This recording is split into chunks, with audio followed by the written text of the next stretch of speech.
Good evening. This is Richard Williams. Glad to have you with us this evening. We're going to be talking about facts and myths, the Bible's against proven science.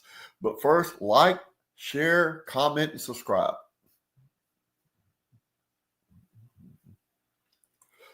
On our facts and myths series, we're looking at, somebody sent in a question. They said the Bible's against proven science. Well, first, let me just correct the misunderstanding about the Bible. The Bible is not a scientific book.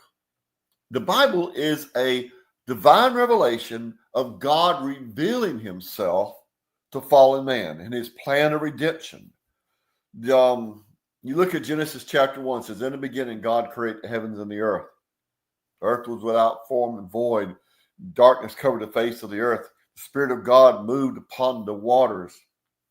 Then it goes on and it lists the days of creation. You know what? Here's the thing about it. I like what John Wesley said. John Wesley said, Genesis chapter 1 doesn't tell you how God created it.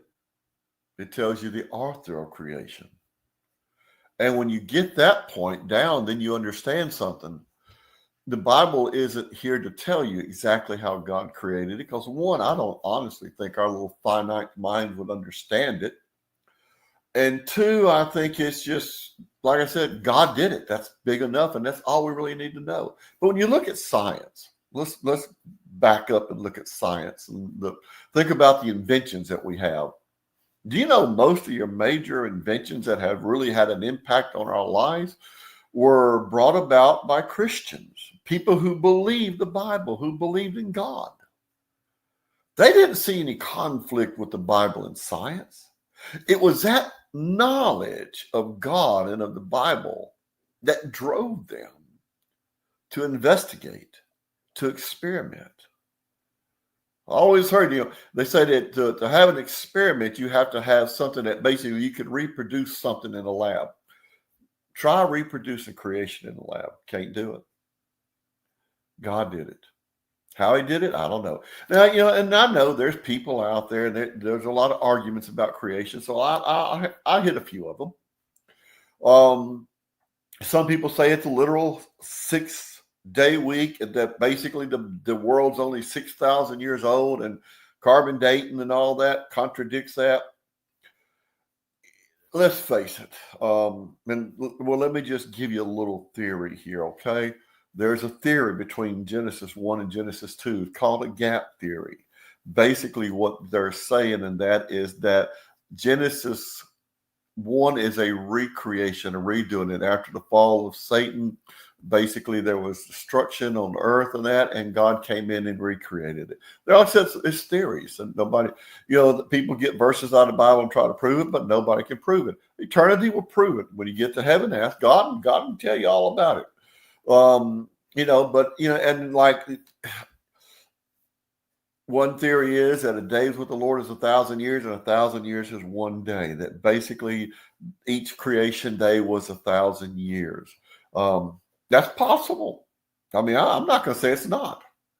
I'm not going to lock myself into saying that God only started working 6,000 years ago, because I think that would be pure foolish. I think it said from eternity to eternity, thou art God. God has always been. God is a God of love, and God works and creates out of love. And so I think God has been working and creating far longer than we can even hope or imagine. And so, and people put up stuff about what the Bible's against science. No, it's not. Medicine is a science, is it not? It is. Do you know who built the first hospitals? Christians in the 3rd century. It wasn't the Romans, it wasn't the Greeks, it was the Christians.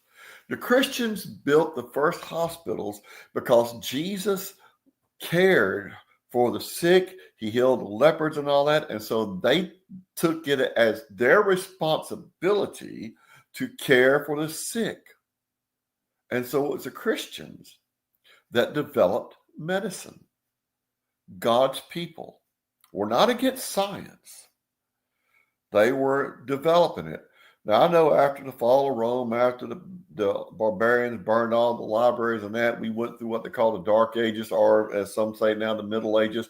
And basically, it was because all the material that they had was lost. It'd be like right now, if you came in and destroyed all the knowledge that we had, computers, technology, all the books and all that, we'd have to start from scratch. It wouldn't be easy. Well, that's what they did. They started from scratch. Now, I will say this.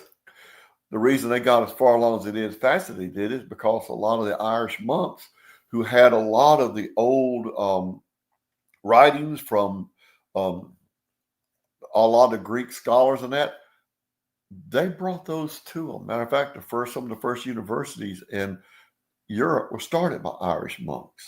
How the Irish Saved the World is a good book, and I don't remember who the author is. I had the book on my shelf at home, but it's a very good book. It's not a Christian book, but it's a very good book, and it kind of tells you all about that. And so if you want to do a little reading on that side of the subject, that's a good one to look at. But understand something. When you look at the Bible, don't say, well, it's against science. It's not a scientific book. It's a book that tells you about God. It tells you about God's love for you and God's redemptive plan, how that God would send his son to come and live in this world and die on the cross and be resurrected so that you could be forgiven. Nothing scientific about that. Truth, and I don't know why we keep cutting in and out like that on that. I hope there's nothing going wrong. But anyway, so please understand something. Don't say that the Bible is against science. Just realize the truth. The Bible is not a scientific book.